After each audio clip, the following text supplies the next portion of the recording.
tema del aire y el espacio, fíjate que nos une mucho con, obviamente, el tema de la ingeniería. Yo creo que en la actividad de ingeniería, ¿no es cierto?, estamos tratando de buscar cómo beneficiar, digamos, a las personas, al ser humano, haciendo uso de los recursos que están alrededor de uno. ¿Eh? En la tierra, ¿no es cierto?, en el mar, en el aire, en este caso, que tal vez es el menos conocido. Y voy a tratar de poder mostrarle algunas cosas interesantes. No, he querido hacer esta presentación con PowerPoint porque uno pierde mucho el contacto y la sensibilidad, la emocionalidad. De manera que voy a tratar de seguir una pauta y sí voy a pedirle en un momento a Sergio que me permita poder compartir. Tengo 5 o 6 láminas, 6 o 8 láminas. Quiero mostrar que son gráficos, más que nada, que son mucho más didácticos en cuanto a quedar en la imagen de las mentes, ¿no es cierto?, que las palabras simples, y tampoco quiero colocar puras palabras porque para eso las leo yo, no tengo necesidad que las lea usted. Así que en algún momento voy a mostrarle algunas imágenes. Bueno, ¿quién soy yo? Sergio. A ver, ingeniero aeronáutico. Debo decirle que los ingenieros aeronáuticos en el país somos muy pocos. Se estudia esto en la Fuerza Aérea, por supuesto, desde el año 50 más o menos. Y obviamente somos muy pocos porque no se egresan más de 5 o 6 al año. De manera que en 70 años, ¿no es cierto?, hay 300, de los cuales 300 y tantos, hay más de 100 muertos, diría yo. Bueno, o sea, los más antiguos obviamente ya no están con nosotros, de manera que somos en total unos 200 y tantos. Porque somos pocos, nos conocemos mucho, y nos conoce mucha gente. Y creemos que haber contribuido en una tremenda forma al desarrollo aeronáutico del país, que ya lo voy a conversar. Durante mi época en la Fuerza Aérea, ¿no es cierto?, pasé por distintas unidades de la Fuerza Aérea, sirviendo el mantenimiento y modificación, modernización de los aviones. Hay mucha agua recorrida en ese camino. Y finalmente llegué al grado general. Tuve bastante tiempo de general. Finalmente me retiré porque ya cumplía el tiempo máximo de servicio. Creo que para mí fue una de las decisiones notables que hice en mi vida, sin lugar a dudas, haber entrado a estudiar ingeniería aeronáutica. No fue fácil, ¿no? Ingresamos 10 y terminamos 4, que es el promedio más o menos en todas partes cuando ingresan, ¿no? No es fácil. Bueno, después de retirado, bueno, estuve director de la Empresa Nacional de Aeronáutica, de la cual también le voy a dar un poco, en una época fantástica de la empresa, en que exportábamos partes de aviones a otros proveedores, vendíamos más de 50, 60 millones de dólares al año, teníamos más de 1.600 personas trabajando en 3 turnos, fabricando piezas. Como decía, nosotros importábamos aluminio, barra, en plancha, en perfiles, y exportábamos partes de aviones. Eso es valor agregado. Y de hecho nos dieron el premio Colegio de Ingenieros en su oportunidad, cuando nos conocieron qué cosas hacíamos. Después de eso ya estuve en empresas privadas, trabajando por supuesto en distintas actividades, porque voy a conversar un poco más adelante. Un avión es un poco una ciudad en pequeño, tiene estructura, ingeniería hidráulica, eléctrica, electrónica, potencia, termodinámica, materiales compuestos. Mira, uno tiene que estudiar de todo un poco, y eso le permite trabajar en varias cosas después, como estuve trabajando en empresas de energías renovables. Me tocó hacer la instalación de colectores solares para calentar agua más grande que hay en el país, 2 de las más grandes. Una de ellas está en la Clínica Dávila, esa la hice yo. Son 240 colectores, una cantidad de agua increíble que se calienta con la energía del sol. Después estuve en Besalco, maquinaria, viendo el tema del mantenimiento de las plantas. La minería, increíble. Estuve en el norte recorriendo zonas bien especiales tratando de buscar optimizar los costos de mantención. Y también estuve metido en la industria forestal, que es otra actividad, pero impresionante el país, que no es el caso de hablar, pero por favor, joven, a mí me impresionó mucho. ¿Ah? Eh, y ha sido profesor de la Universidad Católica en Valparaíso, por supuesto, ingeniería de transporte, el transporte aéreo. De manera que hay hartas cosas que eh, han significado parte de mi experiencia y llegué al colegio de ingenieros allá en el año 88, cuando nos mandaban al colegio, sí, es verdad, o sea, yo llegué designado al colegio, no había elección en esa época. Sea Yo usted fui, voluntario. claro, y la verdad las cosas es que de ahí he estado permanentemente conectado. Eh, por supuesto que en distintas épocas, con varios presidentes, y me tocó la oportunidad de conocer gente extraordinaria como Raúl Sáez y otros próceres, ¿ah? Que son realmente grandes ingenieros en el país. Así para mí ha sido otra tremenda oportunidad. Que así que un poco eso y últimamente consejero nacional por la especialidad.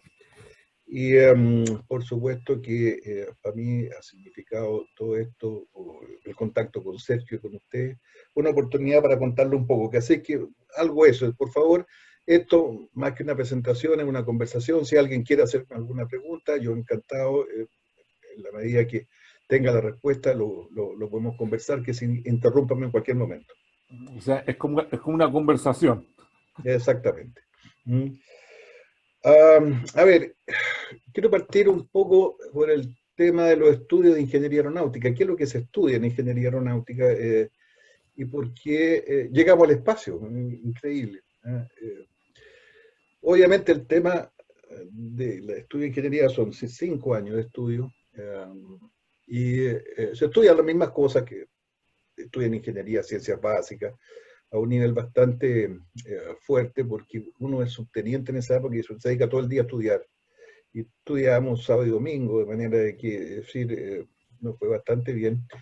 Y tal vez lo único diferente que tiene con otras ingenierías es un ramo que se llama la mecánica de fluidos compresibles. Mecánica de fluidos unido, por supuesto, que está en todas partes prácticamente, hay hidráulica, pero mecánica de fluidos compresibles porque el aire es un elemento que tiene cierto comportamiento muy especial, no 100% todavía metido en ecuación y por eso que se usan mucho todavía los túneles de viento, porque hay muchas cosas experimentales que hay que probarlas. Se comporta de una manera muy especial y no siempre uniforme. El aire tiene distintas densidades, distintas temperaturas, distintas presiones, de toda manera que se crean ingenios bien especiales. Y con eso que uno parte, realmente, como decía, estudia demasiadas cosas y esas se sirven mucho para poder desarrollar ingenios y de alguna medida administrar cosas bastante complejas. Yo debo decirles que estoy seguro que ustedes saben de que los aviones, el primer vuelo de avión controlado, ¿no es cierto?, que hubo en 1903 en Estados Unidos, un poco discutible esto a veces, pero he aceptado los hermanos Wright en Kitty Hawk, en diciembre de 1903.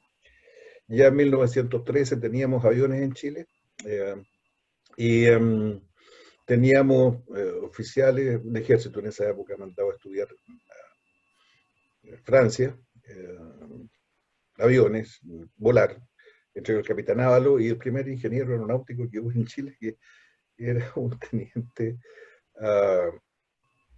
Contreras Guzmán, que allá estudió ingeniería y se graduó.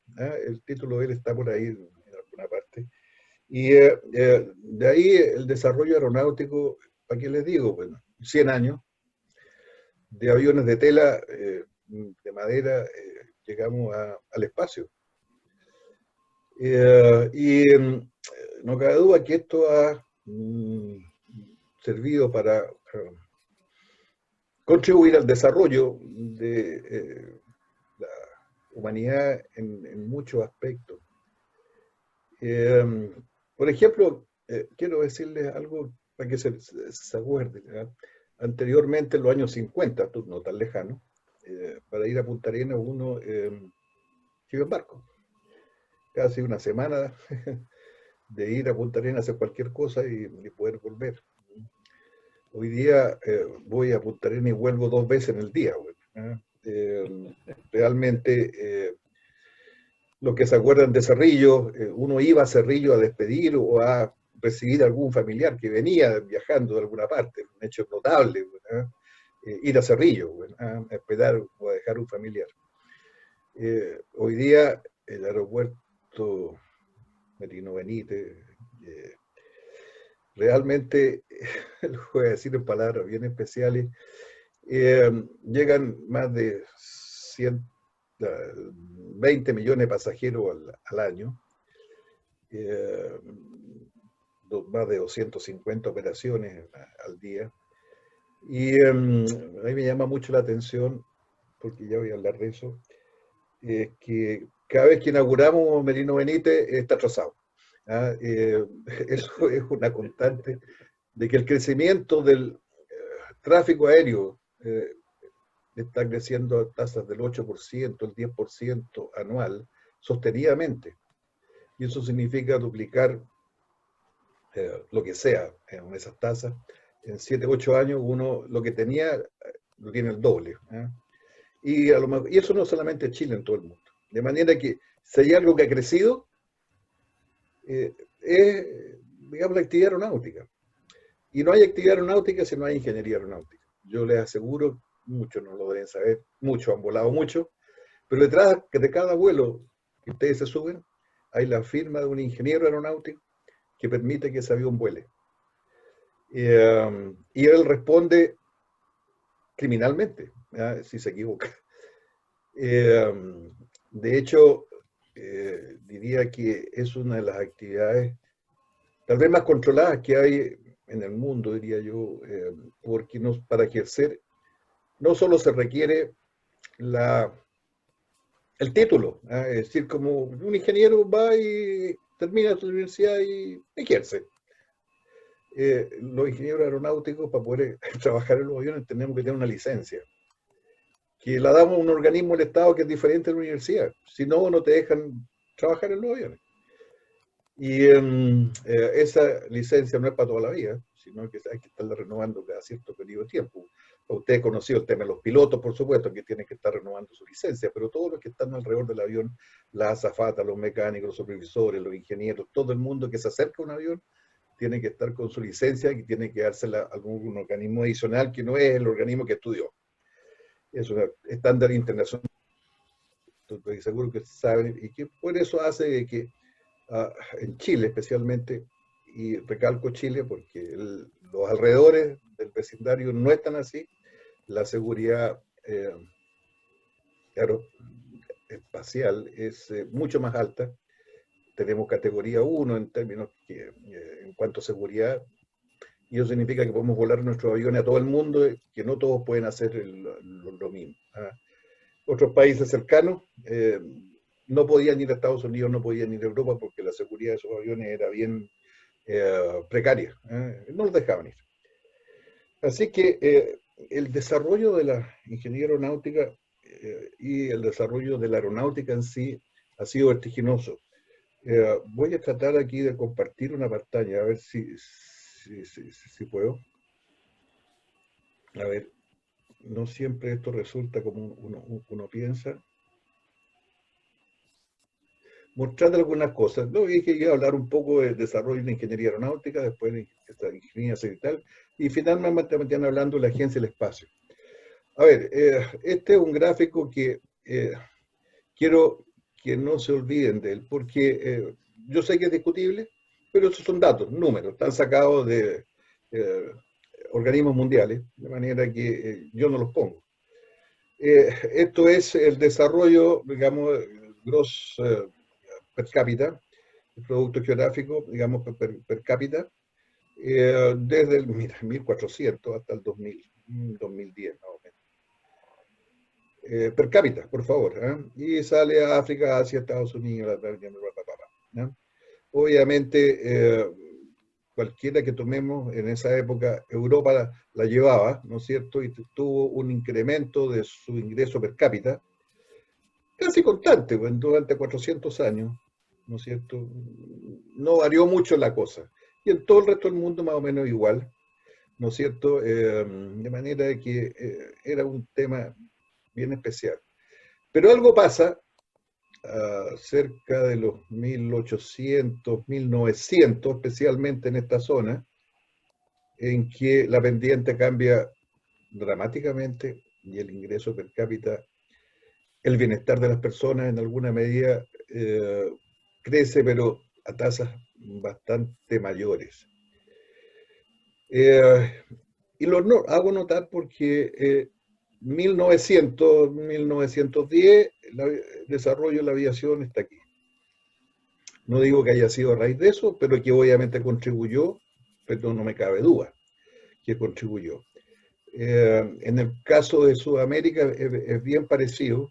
1900, como ha seguido creciendo.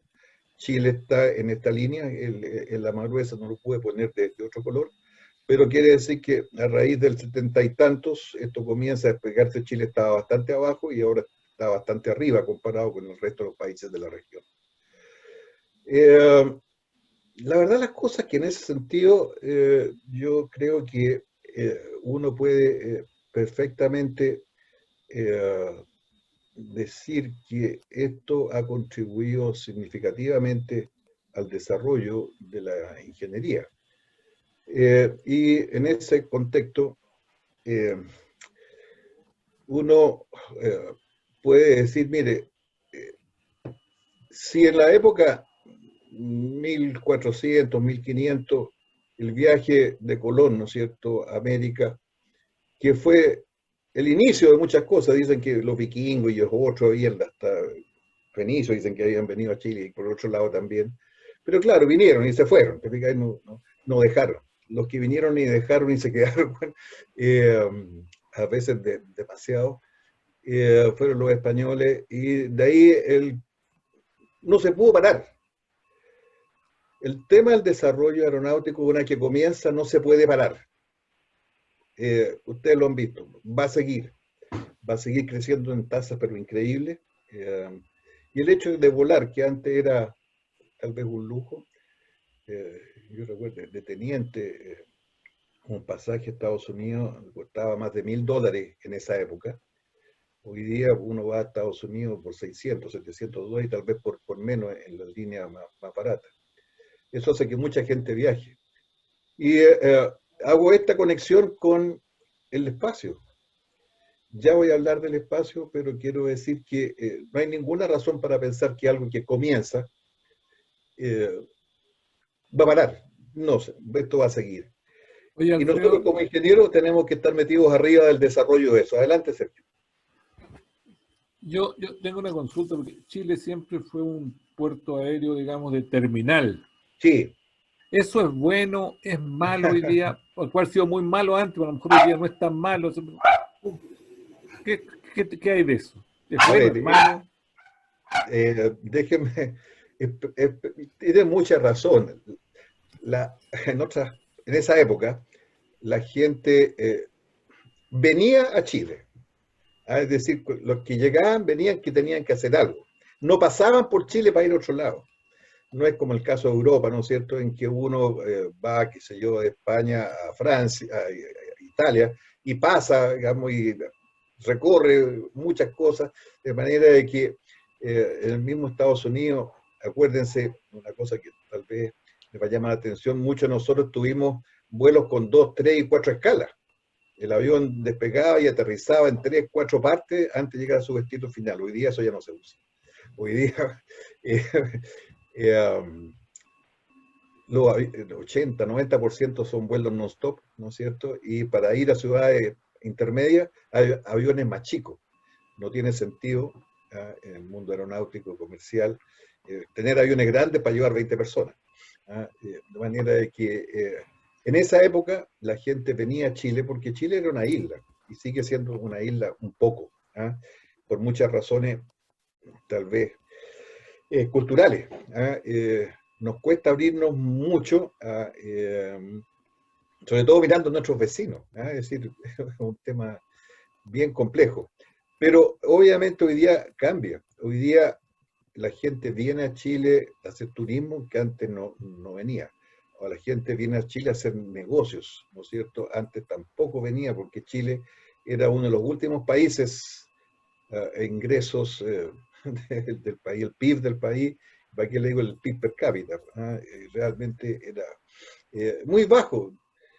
Casi todo en esa época era del Estado, de manera de que había que hacer negocios por el Estado. La empresa privada, que estoy hablando de los años 50, 60, eh, era pequeña, es decir, no tenía el desarrollo que hoy día lo tiene.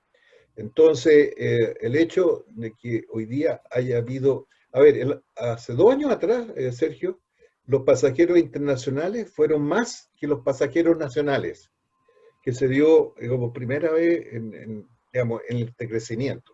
Y la tendencia es que siga para allá. Quiero mostrar, por favor, un último, en este caso, un cuadro que está metido aquí en este cosa para decir cuál es el futuro en el mundo aeronáutico. Y estos gráficos también sacados de organismos internacionales, no estoy inventando. Dice que entre 2015 y 2030, por favor, 15 años, se van a fabricar 32.000 nuevos aviones para dar de baja los que están viejitos y el crecimiento del tráfico aéreo en el mundo, Estados Unidos, 32.000 aviones en 15 años construidos.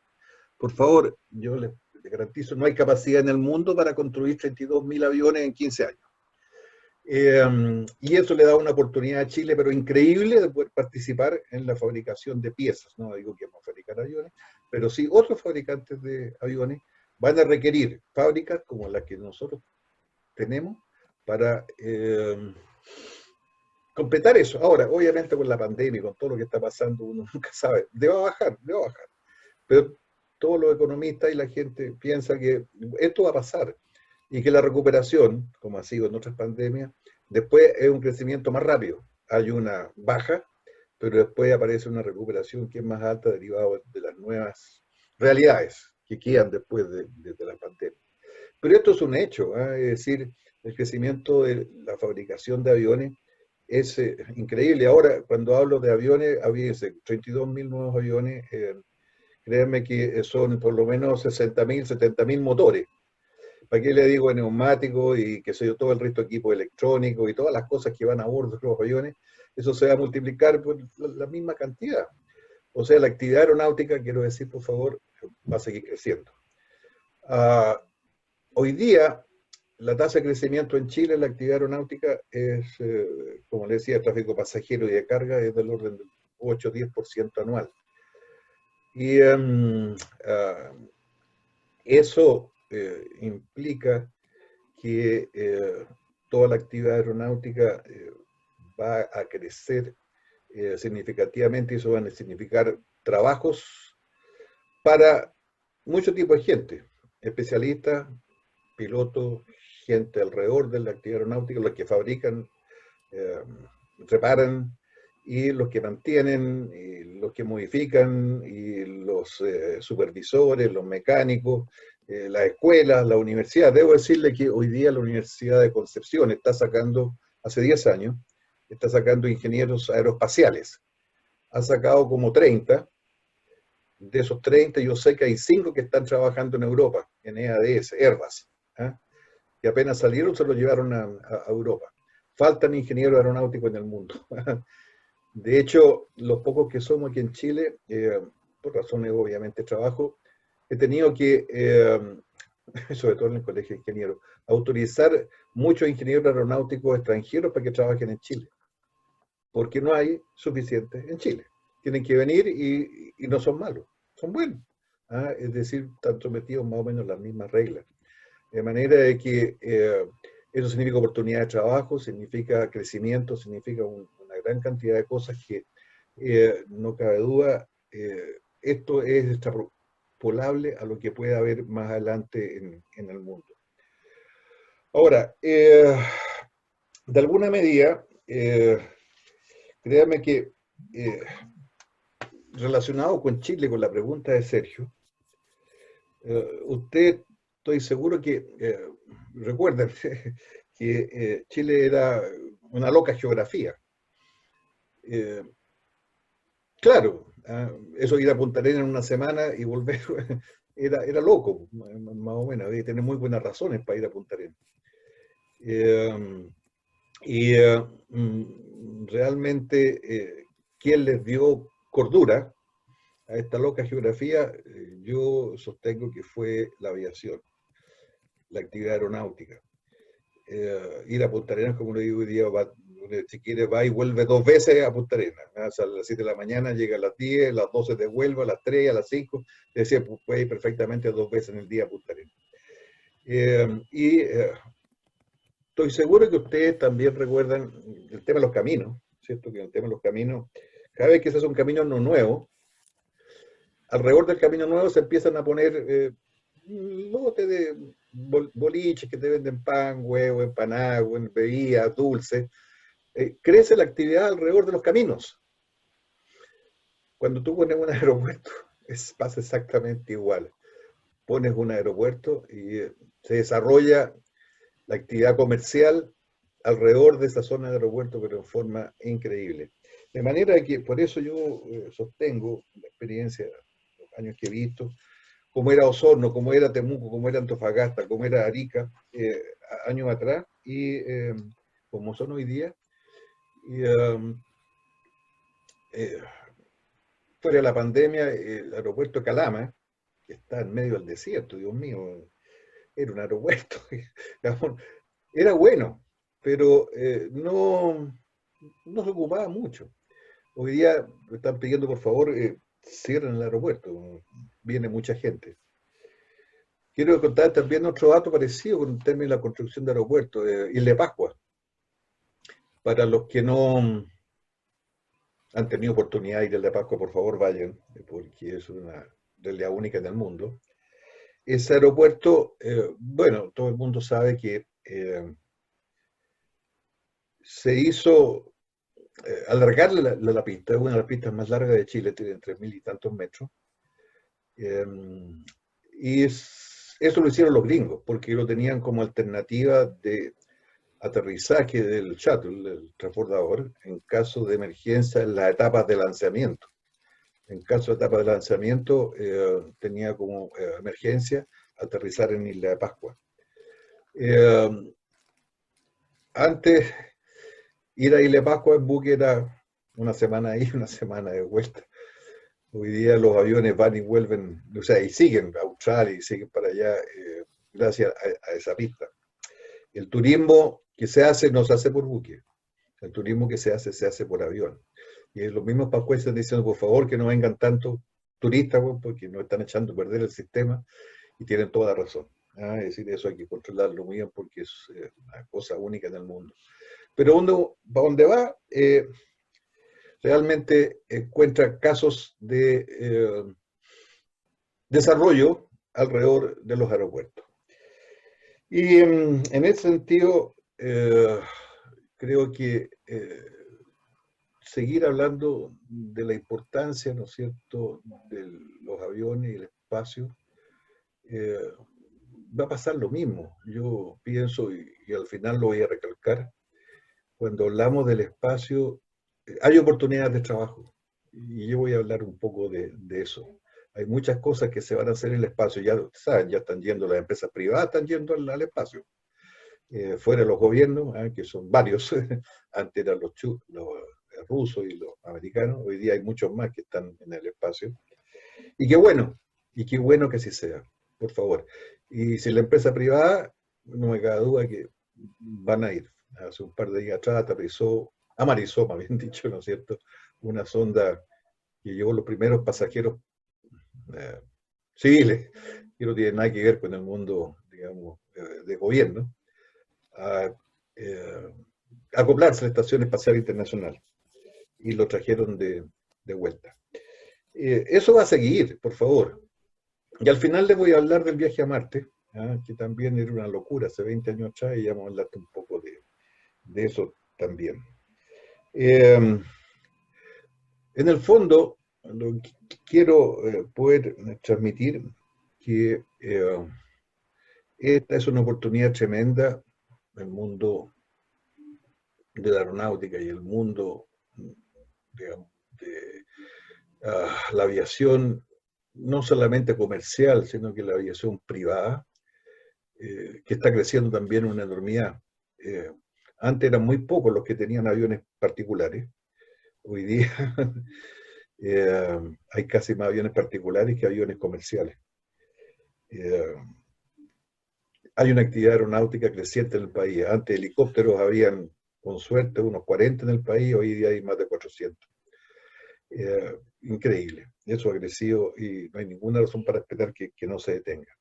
Eso va a pasar con el espacio más adelante. Y por eso que tenemos que prepararnos cómo lo vamos a hacer nosotros para hacer eso. Tener una estrategia para enchufarnos un poco en el espacio. Si Oye, pero hacemos algo, estamos haciendo valor agregado. ¿Ah? Realmente, como les decía yo, en AER importaba planchas y exportaba piezas de aviones con un valor agregado único, que muchas veces se critica al país, ¿por qué no se agrega valor al cobre? ¿Por qué no se agrega valor a esto? No se agrega valor.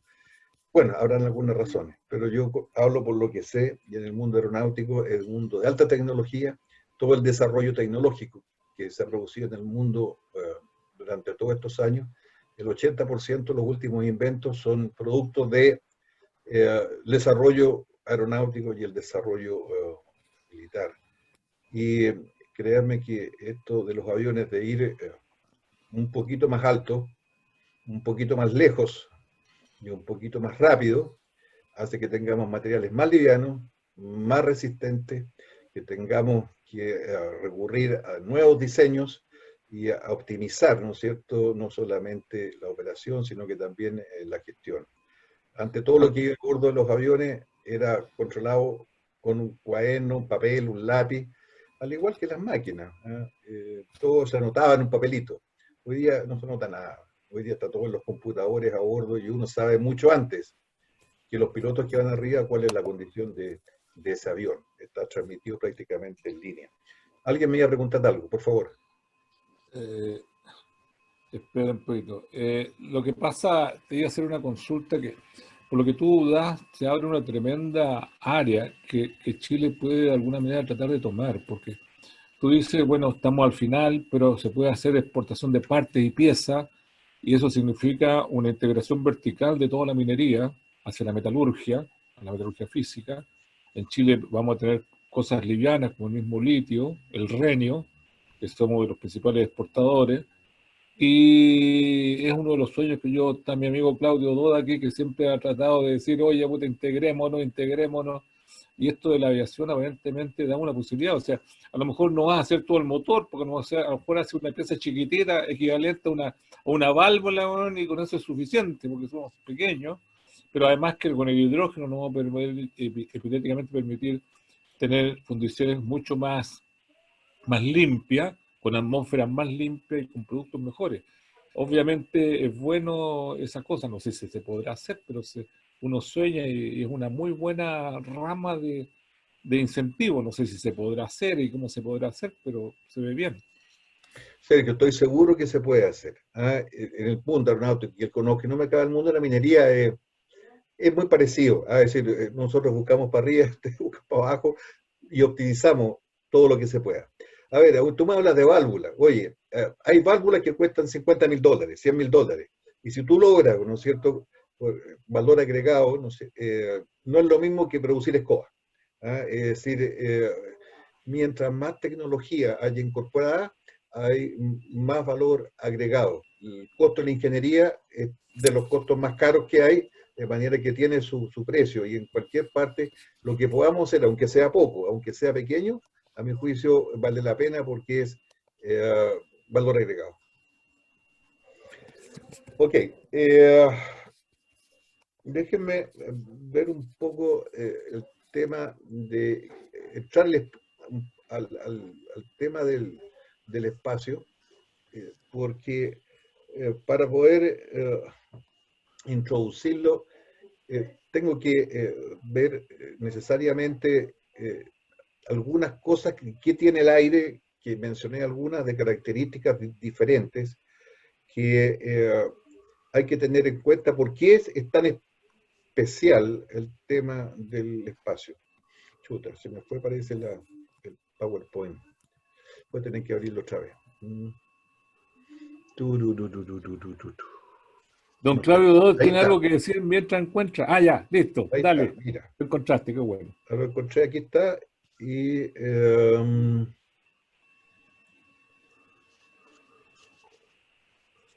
chuta, algo me pasó.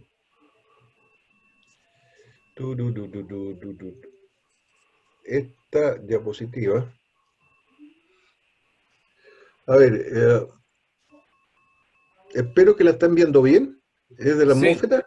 sí, Ya. se ve bien. A ver, estas son las 5 capas que tú mencionabas, Sergio, porque me sorprendiste con tu investigación del tema. Y son características bien especiales y que hacen variar bastante la condición del entorno para poder operar o desarrollar ingenios alrededor de esta atmósfera. Llamamos atmósfera, la tropósfera, más o menos que hasta los 10 kilómetros, en que se produce un fenómeno que se llama la tropopausa, en que aquí está prácticamente casi todo el aire. 10 kilómetros son 30.000 pies, 30.000 pies más o menos, ¿eh? Que es la altura que vuelan de 30 a 40 los aviones comerciales. Se produce la tropopausa, que es la temperatura que tenemos aquí, que está en 20, 30 grados o lo que sea en la superficie, empieza a bajar, por supuesto, el sol calienta la Tierra y al estar más lejos de la Tierra se empieza a enfriar, pero llega un momento en que se mantiene constante hacia arriba.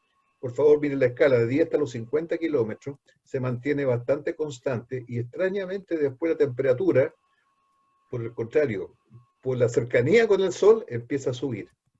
Y vuelve a subir a los 50 kilómetros, estamos hablando de 150.000 pies más o menos de altura, eh, vuelve a subir hasta casi hasta el entorno de la Tierra. Después, aquí hay bastante atmósfera todavía, ¿eh? Se empieza a bajar y después de los 80 kilómetros empieza a subir, no nuevamente por la cercanía con el Sol. De ahí para arriba, dice la atmósfera, tenemos algunos átomos en la atmósfera hasta los 10.000 kilómetros, eh, la temperatura empieza a bajar. Y déjenme decirles un dato para que lo recuerden por ahí, porque les voy a decir, mucha gente se sorprende. Pero, ¿cuál es la temperatura que hay en el espacio? Y realmente uno, no, fácil, chuta, podría decir, mira, rebaja, no es tan baja. Dice la temperatura de la luna, la temperatura del sol, en fin, la temperatura de los planetas, patatín, patatán, un montón de cosas, pero en el espacio no hay moléculas. La radiación, digamos, que tenemos a producir calor, no hay cuerpos, de manera que lo esperable, y es así, es que la temperatura baja, y la temperatura conceptualmente bordea los 2,73 grados Kelvin, cerca del cero absoluto. Dios mío, ustedes en 273 grados bajo cero. Realmente, ¿qué materiales podemos tener, no es cierto, para que estén en esas condiciones? Hay diferencias de presión, ¿no es cierto?, en la altura, de manera que hay que considerar que hay materiales que no soportan diferencias de presión y otra variable que hay, sobre todo, es la diferencia de vibraciones y la radiación electromagnética, la radiación ionizante que hay arriba. Un tema para fabricar los satélites que lo voy a mencionar más adelante, es la resistencia, ¿no es cierto?, a la radiación ionizante, la resistencia a la temperatura, a esas temperaturas, de manera que hay que entender muy bien el tema. La siguiente gráfico que tengo es básicamente igual, en que está un poco más claro, estamos hasta los 10, 12 kilómetros donde están aquí los aviones que vuelan, yo les dije 35, 36 mil pies, globos, ¿no es cierto? ¿No queda? Aviones supersónicos y sí, claro, hay aviones que pueden llegar a 70 mil pies de altura en condiciones muy especiales, pero no tiene mucho sentido. Después tenemos, digamos, zonas en que ya no hay vuelo con motor posible y comenzamos más adelante la altura, digamos, de las estaciones espaciales, satelitales y algunos ingenios. A ver, quiero mencionar aquí el caso de las distancias, por favor. Estamos hablando de 100, a ver, 10, 20, 50, 100 kilómetros y que los satélites están de 200, 500, 600 para arriba. Eh, a ver, una de las cosas que voy a mencionar más adelante es dónde ponemos un satélite y en qué órbita. No es fácil tomar la decisión y ya lo voy a explicar, pero quiero decir que nuestros satélites están entre 200 y 600 kilómetros de, digamos, de altura en órbitas circulares. Y obviamente hay órbitas elípticas que son mucho más complejas y son muy importantes por lo demás. Pero el tema aquí es la distancia de la Tierra a la Luna son 380.000 kilómetros. 380.000 kilómetros. Nosotros estamos a los 600 kilómetros pegados de la Tierra. La distancia al Sol son 180.000 millones de kilómetros. Por favor, ese, el espacio tiene esas dimensiones que de repente se pierden fácilmente. Entonces, cuando hablamos de órbitas y hablamos de cosas muy cercanas, estamos hablando de cosas que de aquí parecen muy lejanas. Dios mío, un satélite de 200 kilómetros de altura es un satélite que está aquí a Curicó. No es tan lejos. El espacio no está tan lejos. Está de aquí a Curicó más o menos. Créanme que es una cosa que hemos tratado es tratar de acercar el espacio para que la gente lo sienta no tan lejano. El espacio no está en Cabo Quienes ni está en los rusos, está en cualquier parte. Una de las cosas que une al mundo y no la separa es el aire. Déjenme decirle, siempre hablamos que entre América y Asia, qué sé yo, el mar Pacífico que los separa o los une. Bueno, es semántica. Pues está el medio, y para ir a uno hay que, digamos, recorrer entre medio. Pero el aire es común. Y aquí comienzan las discusiones, que otro punto de la tabla que tú tenías, Sergio. A ver, todas estas alturas, ¿y cuánto es el espacio chileno? Porque, claro, es mío, ¿eh? Pero el mío dice hasta qué altura. ¿Es toda la altura? ¿Ah? ¿O hay un límite? Tal como en el mar, por ejemplo, son las 10 millas, las 20 millas, las 200 millas, mar territorial, mar económico, en fin, la cosa que tú hacías, la relación que tú hacías. Y fíjate que la respuesta, obviamente se la voy a dar porque mucha gente la conoce. Todos los países tienen soberanía sobre su espacio aéreo. Para poder yo ir a Argentina tengo que pedir permiso y me tienen que dejar de entrar o no. Tienen la libertad de no dejarme entrar. Y eso es en todo el mundo, no es una cosa, eso es una convención. Pero dice, bueno, ¿y hasta qué altura yo tengo que pedir permiso? Porque obviamente los satélites no piden permiso. Esperemos un minuto porque me pasó aquí algo.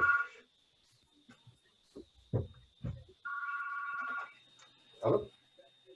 Somos dueños de aquí a Talca en el espacio, parece. Sí, que me llamaron por teléfono, cosa que no sucede nunca al teléfono de la línea fija. Bueno, a esta altura es raro. Pero en todo caso, a ver, los satélites, por supuesto, no piden gestión. A ver, ustedes, tú estoy seguro que se acuerdan del caso del U-2, ¿no es cierto? El avión espía que fue derribado por los rusos, bueno, Francis Gary Power, que iba arriba, el piloto, lo buscaron, lo devolvieron después, y murió arriba de un avión en Estados Unidos, increíblemente. Lo derribaron. Tenían razón para derribarlo si estaba volando 60.000 pies, casi un poquito más abajo donde vuelan los satélites. Sí tenían razón. ¿Ya? Y voy a entrar al tiro la explicación para no alargarlo más, que es, y voy a hacer una analogía que se van a sorprender, en que el espacio aéreo nacional, donde hay soberanía, es hasta la altura que tú puedas controlar. Si no puedes controlar, realmente no tienes soberanía, no puedes ejercer tu jurisdicción. De manera de que hasta donde tú puedas controlar, te tienen que pedir permiso porque si no te tenés derecho a echarlos abajo. Raro, pero es así. Y déjeme decirle algo que el límite de Perú con Chile, el límite marítimo, bueno, los límites aéreos se sobreponen a los límites terrestres y marítimos. Es decir, coinciden, no podría ser diferente. Y en el caso del límite marítimo con Perú eran las 200 millas, y era lo declarado en el Tratado Pesquero por Chile, que eran 200 millas el límite con Perú. Bueno, los aviones siempre respetaban eso. Y cada vez que pasaban el límite del paralelo, ¿no es cierto? Pedían permiso. Y los buques también. Y ustedes se acuerdan que la Corte no le dio la razón a Chile con las 200 millas, sino que se la dio solamente con 80. Y de ahí para adelante entró una diagonal hasta las 200. ¿Y por qué le dio las 80 y no le dio las 200? Y la razón está en lo que yo les acabo de decir, en que habían ejercido control solo hasta las 80 millas. 80 millas son 150 kilómetros de la costa, no es menor. De manera de que hicieron en el límite marítimo lo mismo que se hace en el espacio. Usted tiene jurisdicción hasta donde tiene capacidad de control y la ha ejercido. Porque si no la ha ejercido, ¿no es cierto? Y los buques peruanos se pasean por las 100 millas y usted no ha hecho nada, ¿qué viene a reclamar de que usted tiene jurisdicción si nunca la ha ejercido? Así es el tema de la jurisdicción en el aire. De manera de que todo lo que uno tenga capacidad de control tiene capacidad de acción y lo que está arriba de eso es internacional. Algo parecido a la Antártica, que es otro tema en que nadie tiene jurisdicción en la Antártica, pero eso es un tratado internacional en que todos los países que operan allá tienen que firmar y decir que no van a reclamar soberanía sobre la Antártica por lo menos en unos 25 años más. Después vamos a ver qué es lo que pasa. Pero eso tiene que ver con lo que tú me preguntabas. De manera que en ese sentido yo lo que quiero hacer presente que cuando hablamos del espacio estamos hablando de una zona, digamos, que uno tiene que operar eh, conociéndola muy profundamente y poder sacarle el máximo de provecho. El espacio aéreo controlado de Chile, ¿ya? Haciendo el símil con las 200 millas, si ustedes quieren, ¿no es cierto? El límite marítimo, hay una zona también alrededor de Isla de Pascua, que son 200 millas alrededor de Isla de Pascua, y 200 millas alrededor del continente, es en 400 millas en que es más patrimonial económico, ¿no es cierto?, de Chile. Bueno, en el caso del el espacio aéreo controlado por Chile, que es distinto, por favor, llega hasta las 200 millas más allá de Isla de Pascua. Y por eso que para poder entrar a este territorio tienen que pedir permiso desde más allá de Isla de Pascua. Es tremendo. Es decir, a esa altura ustedes vean el meridiano por para abajo hasta que llegar al Polo Sur y el espacio aéreo controlado chileno es gigantesco. Ojalá tengamos capacidad de poder controlarlo en alguna medida.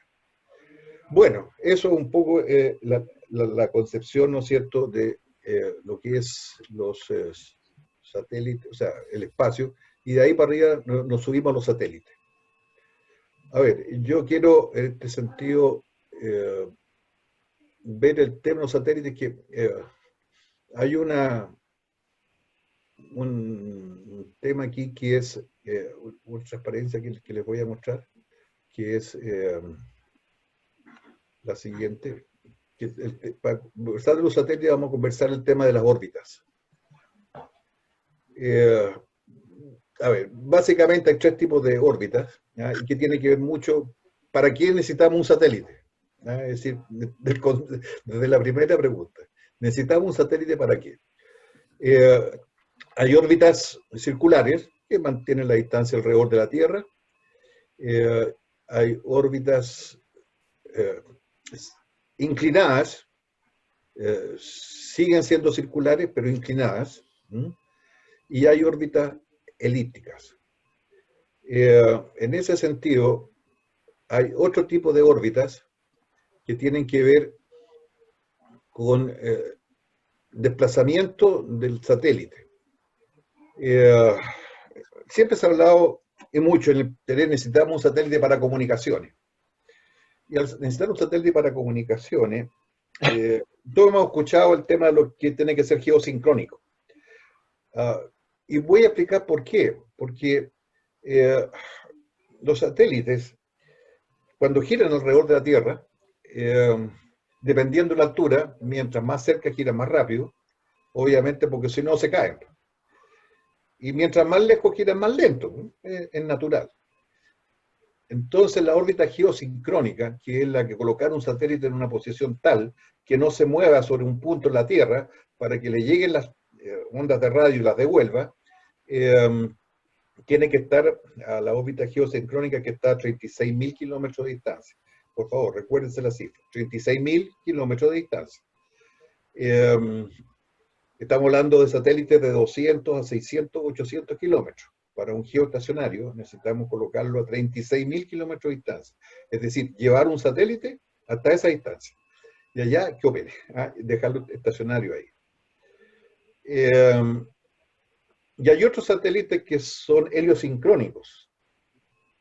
Y es natural, ¿cómo hacerlo que gire con respecto, digamos, siempre mantenga una posición con respecto al Sol? Claro, es esencial, porque todos esos satélites son con paneles solares, cargan la batería. Entonces, si el satélite está mucho rato en sombra, no carga la batería y se va a descargar. De manera que para que tener energía permanente tiene que tener, estar en una órbita tal que siempre esté permanentemente iluminado por el Sol. No es fácil hacerlo, pero es un tipo de órbita. Esta es la órbita geoestacionaria, que le decía yo, son 36.000 kilómetros de altura. El periodo orbital son 24 horas, por supuesto, permanece en esa posición siempre, pero en la medida que empiezan a bajar, mide una altitud y luego altitud. Eso quiere decir de que la velocidad, mientras más cerca de la Tierra, más rápido, y al ser más rápido, gira más rápido. Lo que están bajo, ¿no es cierto? A ver, dan una vuelta a la Tierra cada 90 minutos, más o menos, 90, 100 minutos. Eso quiere decir de que 45 minutos en recorrer el diámetro de la Tierra, del polo norte al polo sur. Y del Ecuador para abajo, si son 25, son 22 minutos, del Ecuador para abajo. De manera de que están sobre Chile, si tú ves, más o menos como 15 minutos. Es decir, desde que aparecen en el horizonte las comunicaciones con los satélites es vía recta, es súper alta frecuencia, de manera que tiene que estar a la vista. Estando detrás de algo, no hay comunicación. Entonces, para poder recibir información o darle instrucciones, tiene que estar a la vista espacial, digamos, en línea recta. Y el tiempo que hay para hacer todo eso son 15 minutos. No es mucho. Entonces, ese es un satélite. Entonces, cuando hablamos de satélite de comunicaciones, podríamos tener un satélite de comunicaciones que esté en 15 minutos sobre Chile y después se nos fue. Bueno, dice, bueno, tengamos varios. Después de uno, pues, pongamos otro. O sea, en una hora tendríamos que tener 4 satélites para que cubran una hora, para poder pasar por Chile. Ustedes se imaginan la cantidad de satélites que habría que tener para poder tener comunicaciones permanentes en satélites de baja altura. Una cantidad de satélites increíble y que todos estén, obviamente, conectados entre sí para pasarse información, porque no solamente sobre Chile, sino que cuando yo quiera hablar de aquí a Francia, tenga que bajar la información allá en Francia a un satélite que esté en Francia. El tema del satélite de comunicaciones es complejo, pero hemos llegado a la luna, así que no es desde el punto de vista de ingeniería insoluble, pero no es simple. Y lo quiero mencionar porque muchas veces se habla también de Chile, necesitamos un satélite de comunicaciones por el tema de los terremotos. Muchas veces los satélites, o sea, los teléfonos comunes y corrientes ni los celulares trabajan por las vibraciones y oscilaciones que se producen en las antenas o por la saturación que hay. Pero esa es la diferencia, y eso lo menciono porque los satélites que hay son satélites fotográficos, toman fotografía. Satélite de comunicaciones no tenemos y no es fácil conseguirlo mientras no tengamos. Ahora, lo último que quiero mostrarles con respecto a esto es esta imagen en que la parte débil de los satélites, ¿no es cierto?, es la batería. Es decir, están permanentemente cargándose y descargándose. Y todos sabemos que llega un momento en que las baterías ya no cargan más. Y el satélite ya no carga, no puede transmitir ni recibir información. Y sigue volando, pero no funciona. Y hay una cantidad de satélites dando vueltas que no funcionan. Y eso es lo que se llama la basura aeroespacial, que hay que tener también en cuenta, realmente increíble, porque se pueden producir complicaciones y choques entre pedazos de satélites que están en órbita. Para eso hay un organismo que se preocupa de eso en Estados Unidos y que nuestro satélite está permanentemente advertido de qué satélites están cercanos para poder maniobrar algo y evitar una colisión. Para fabricar un satélite fundamentalmente necesitamos tener en consideración 3 cosas. Deja el tema de los materiales en primer lugar. ¿De qué materiales lo vamos a fabricar? Porque resulta de que tiene que aguantar todas esas condiciones de presiones, de temperaturas y de radiaciones. Todo lo electrónico que vaya a bordo tiene que aguantar y estar protegido de radiaciones electromagnéticas, las radiaciones ionizantes. Y el hecho, ¿no es cierto?, de que fuera el satélite FASAT que está dando vuelta, satélites de la Universidad de Chile, el Suchai, también está en órbita baja, pero es un satélite que tienen que haber visto ustedes, es 10 centímetros, un cubo de 10 centímetros. Y el FASAT mide 1,40 m. Claro, mientras más lejos tiene que ser el satélite más grande por la cantidad de energía que tiene que recibir y devolver. O sea, recibe una pequeña cantidad de energía y tiene que volver harta para que las ondas lleguen en buena forma. Y por eso el tema del satélite no es solamente el qué y el para qué, sino que tenemos que saber construirlo. Pues tampoco es tan difícil. La verdad, las cosas que ya la tecnología existe y de hecho en Chile hemos fabricado piezas de los satélites, el Bravo y el Charlie. Y son bandejas fundamentalmente, de manera que no tienen, o sea, obviamente hay que hacerlo máquinas de 5 ejes. Estoy seguro que ustedes conocen el concepto de las tolerancias, son tremendamente estrechas. Y en ese sentido hay una capacidad también de poder colaborar con el tema de la fabricación. Pero el tema más importante, déjenme decirle, no es la fabricación ni el colocarle cosas arriba, ni siquiera el diseño. El tema más importante es la administración. ¿Quién maneja el satélite? Y créanme que esa parte es la que ha sido más compleja, no solamente en Chile, en todo el mundo. Aquí ha sido más complejo que en otras partes. Y voy a dar un poquito de eso porque es el escollo que tenemos en este momento. Los satélites que hemos operado, Fasat Alpha, que no se despegó nunca del satélite ruso, el cohete ruso, Bravo, que operó como 3 años. Bueno, debo decirle que entre las cosas que no mencioné al comienzo, fui jefe de la estación de control satelital durante varios años y conozco a toda la gente que trabajó en ese tema, y el que me hablaba el otro día, Sergio, Afonso Torch, era un oficial, yo era el jefe, de manera que lo conozco muy bien. El año 98, fue el Fasat Bravo, déjeme decirle, 98, 22 años. El Fasat Charlie, 2011. 2011, estamos en 2009. Se contrató por 5 años. Lleva 9 años operando. Y el 2016, el Suchai, y hay un convenio para fabricar 2 o 3 más, lo cual es muy bueno. Aquí hay que primero crear la masa crítica de gente que sea capaz de manejar esto. Es decir, no es no es cosa de ponerse de acuerdo en 3 minutos. Hay mucha dificultad porque los intereses son muy grandes. ¿Y por qué son tan grandes los intereses? A ver, nosotros estamos comprando al año, Chile, más de 500 millones de dólares al año en comprar imágenes satelitales.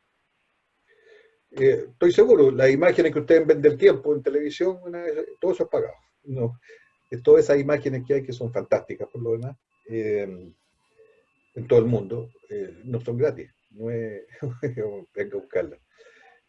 ¿Cuántas quiere? Y son imágenes de distintos espectros y que tienen que ver, obviamente, con meteorología, las nubes, la radiación infrarroja, el nieve, y la altura de las nubes, la cantidad de agua, un montón de cosas. 500 millones de dólares, fácil, es decir, un cálculo hecho no más allá de 15 minutos. Distintos organismos del Estado y privados pagan por bajar imágenes. Cuando ustedes usan GPS, están de alguna forma pagando la señal bajada de los satélites. Pero además de eso, hay muchas otras cosas importantísimas para el país, sobre todo lo que tiene que ver con la minería. Conversaba yo con Sergio, que tiene que ver mucho con el espectro. Voy a hablar casi al final, ya me queda poco, unos 15 minutos, del tema de para qué podríamos ocupar un satélite. Pero en el fondo, yo diría que no tengo dudas que en la medida que más nos atrasemos en llegar a tener estas definiciones, otros van a llegar primero. Y los que llegan a la cola, se llegan a la cola. O sea, no marcan el paso, no lideran, no deciden qué hacer, sino que tienen que hacer lo que dicen otros. Siendo jefe de la estación de control del espacio aquí en Chile, recibí mucha gente y nuestra estrategia en ese momento fue poner el tema satelital arriba de la mesa para que el país, no solamente la Fuerza Aérea, comenzara a hablar de esto, sino que realmente mucha gente se involucrara, lo cual hicimos, entre otras cosas, para acercar el espacio. Recuerdan el experimento de la chinita. Eh, Hicimos concursos, ¿no es cierto?, con los colegios, que alguien que propusiera un tema para llevarlo al transbordador.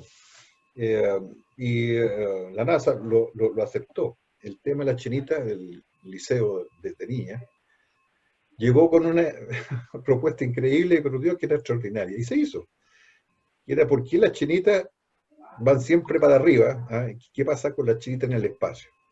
Y las chinitas conservan su capacidad de control de plaga, porque en el fondo aquí operan como controladoras de plaga, conservan su capacidad en condiciones de ingravidez.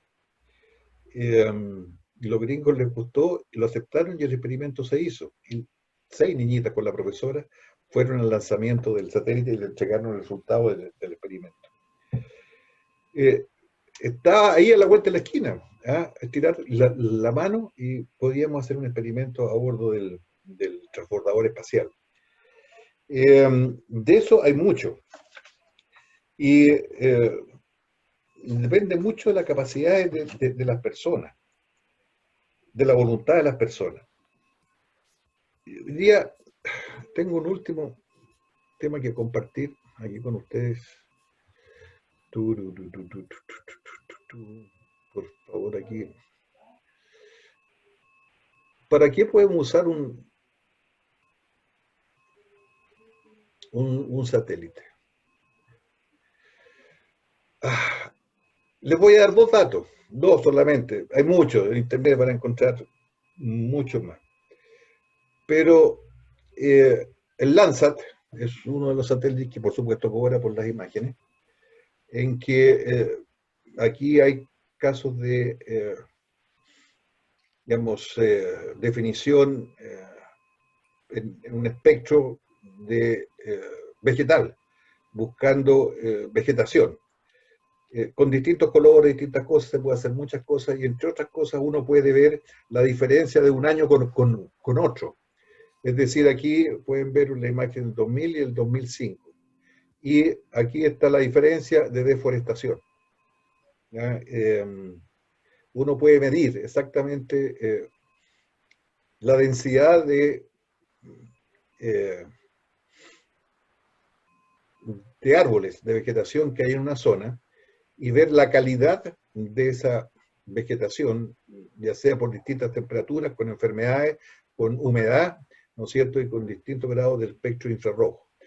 Esto se ha hecho bastante en Chile, sobre todo en la zona central y agrícola, y hay experiencias también que se han hecho con el tema de la nieve, ver la cantidad de nieve acumulada en la cordillera, diferencia de un año con otro, y con eso se puede calcular fácilmente cuánto agua tenemos acumulada en la nieve.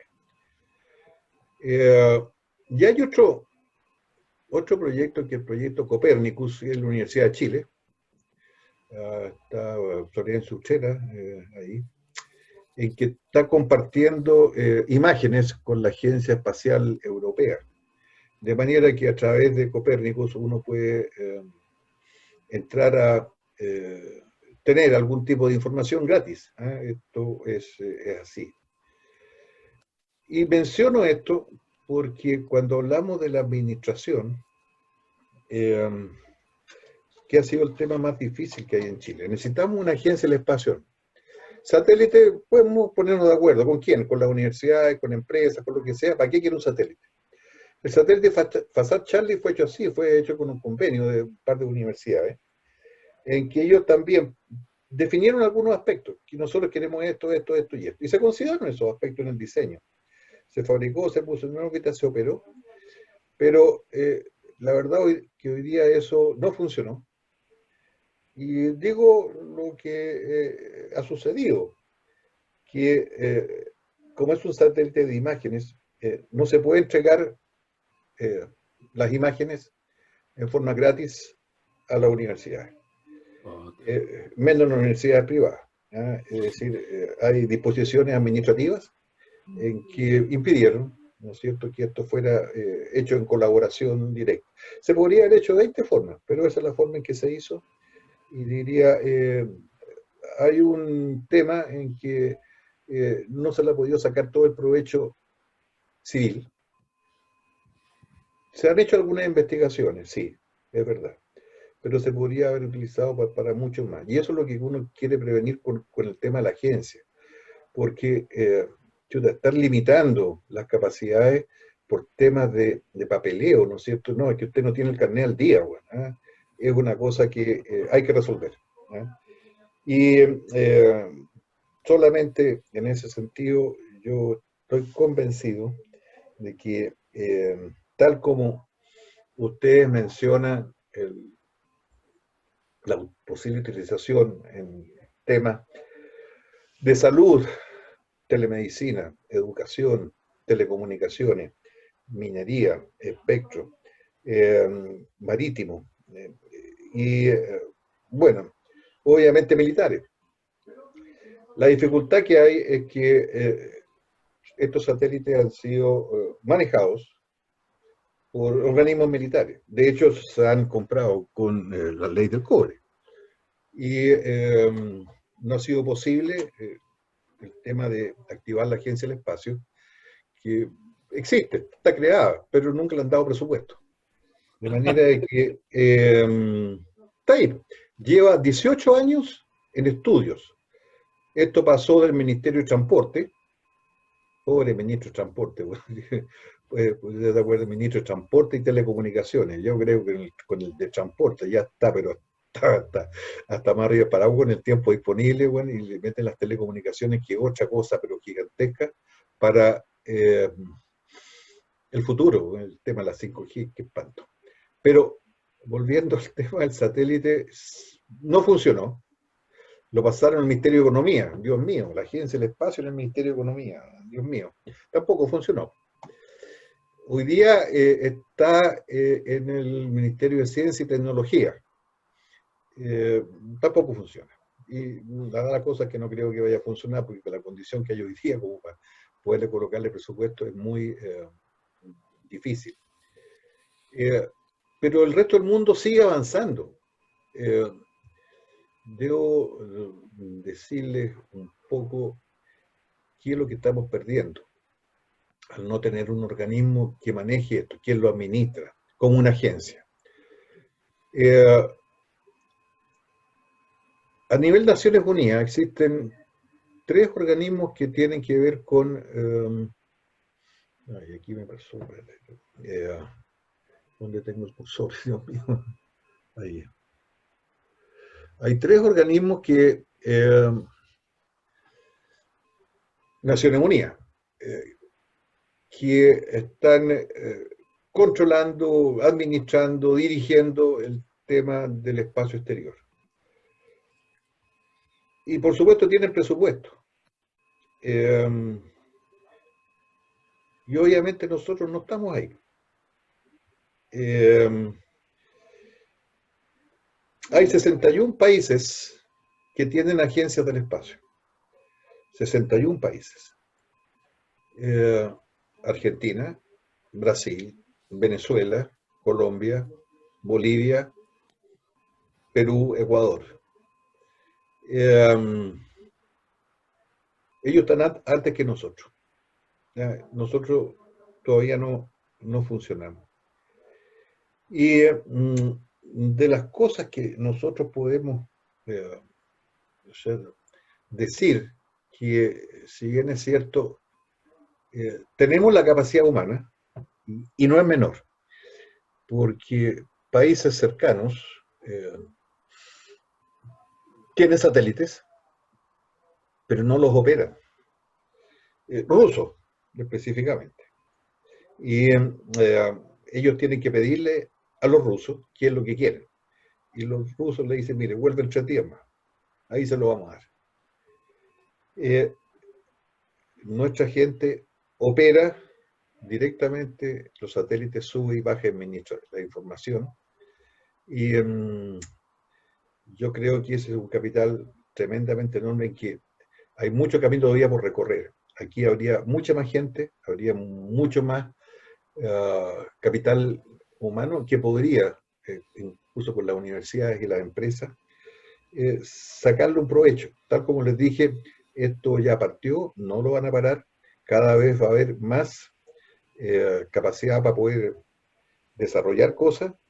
Y lo último, me quedan 5 minutos, es el tema de Marte. No, no tienes limitación, Alfredo, te Sí, autolimitaste, no seas fresco. gracias. El tema de Marte, yo no sé si alguno de ustedes, pero hace como 12 años atrás trajimos a... Alfredo, antes que pase a Marte, te puedo hacer una pregunta. El tema con esto de los satélites, que nosotros tenemos uno que ya se va a terminar su tiempo, nuestros vecinos tienen más, mostrar a gente de Argentina, Brasil, Ecuador, Colombia, los peruanos tienen satélites. ¿Cuál es la desventaja nuestra al no tenerlo y que ellos sí lo tienen? ¿Hay una desventaja real o es solamente, no, si no es ni tanto? No, no es solo prestigio, bueno, no, no. Es decir, aquí estamos hablando de varios temas que pueden ser intangibles, ¿no es cierto? Como es Por el tema de eso, la cooperación cuéntanos. internacional, como es la cooperación internacional, pero el hecho de sacarle provecho a las imágenes. Ya hablé del tema de las comunicaciones un poco. Algún día vamos a tener que llegar a tener satélites de comunicación. Sí, es necesario, lo necesitamos. No, eso no es discutible. Lo que estamos ahora viendo que no es fácil en términos de constelaciones. A ver, una comparación GPS, ¿no es cierto? Que todos lo conocemos, americano. Eh, Sabemos que eso opera más o menos como con 8, no, perdón, con 20 satélites. Nunca te van a decir cuántos son ni dónde están, ¿eh? Porque obviamente. Eh, Mientras más satélites de información tengan, es más exacta la precisión. Y obviamente al ser más mejor la precisión, la resolución también es muy importante. Eh, Imágenes con baja resolución no sirven de mucho, necesitáis cámaras mucho más caras para tener resoluciones mucho más efectivas. Nuestro satélite tiene una resolución de 1,5 metros más o menos. Hay satélites de 10 centímetros, ¿ya?, de resolución. Y tiene que ver también con el tema de que la utilización de proyectos específicos eh, tiene que ver con el desarrollo de lo que es la base científica, que quiero decir esto, eh, quiénes están detrás. En Perú, que es el caso más, digamos, cercano, eh, en varios aspectos. A ver, los satélites en general recorren trayectorias elípticas o circulares, pero de norte a sur. O sea, dan vuelta a Tierra casi en un ángulo alto de inclinación. De manera que los satélites pasan por el lado del Atlántico, ¿no es cierto?, recorriendo esa loa y después pasan por el lado del Pacífico. En el lado del Atlántico está muy desarrollado, ¿eh? Es decir, Brasil y Argentina tienen bastantes capacidades en que le han permitido manejar temas agrícolas y forestales en la Amazonía, ¿no es cierto?, e incluso temas mineros. Y en el lado, a muy poco, porque no tienen la capacidad de gente para poder desarrollar esos proyectos. En su oportunidad nosotros podríamos tener un convenio, ¿no es cierto?, con Colombia, Perú, Ecuador, Chile, que son a este lado, para que el mismo satélite pudiera recoger información y transmitir la información a esos países, hacer regional si tú quieres. Y el que administra el satélite tiene la ventaja, ¿no es cierto?, el que lidera el tema, ¿eh? Es decir, si nosotros no estamos ahí, lo van a liderar otros y nosotros nos vamos a poner a la cola y vamos a entregar mucho más de lo que vamos a recibir. En ese sentido, yo diría, uno tiene la obligación de hacer presente todas estas cosas para que se dimensione qué es lo que estamos perdiendo en cuanto a llevar el liderazgo. Llegó un momento, lo teníamos con respecto a esos países, hoy día hasta Bolivia tiene su agencia espacial. Y lo digo no en forma despectiva, sino que por el contrario, un país de una economía bastante más pequeña que la nuestra, para ellos han definido que es importante y le han puesto fondos y gente. De manera que yo en ese sentido quería decirles eso. Uh, Existe, por ejemplo, también, a raíz de competencia, el GPS americano, está el Galileo, el que es europeo, que está compitiendo con el americano, y está el WOFOS, que es chino. Uno para poder operar esos satélites va a tener que pagar. ¿Ah? Es decir, no cabe duda de que en ese sentido esto tiene beneficios no solamente técnicos, sino que también de influencias y económicos. ¿Ah? Hay mucho que recorrer en esto, ¿ah? De manera de que yo lo que quiero dejarles como inquietud es que hemos hecho algo, hemos hecho harto, y el futuro que se viene es más grande. ¿Ah? No nos podemos quedar atrás. El que queda atrás realmente al final tiene que estar recibiendo lo que otros le den y no llevando la delantera.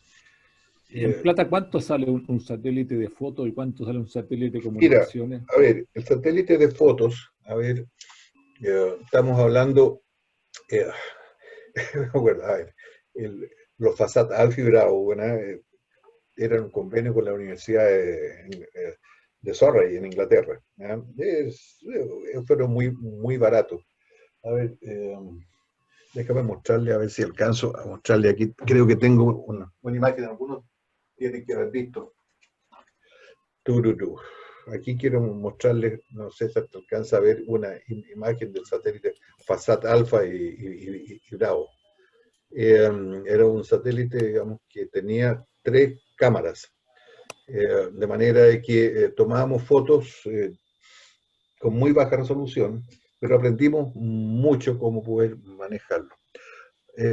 Eso medía 80 centímetros, el Charlie mide 1,40 m por 80. Mucho más grande y tiene mucho mejor resolución. El Alfa costó $3 millones, el Charlie costó $80 millones, y ahora viene el proyecto Catalejo, que hace, a ver,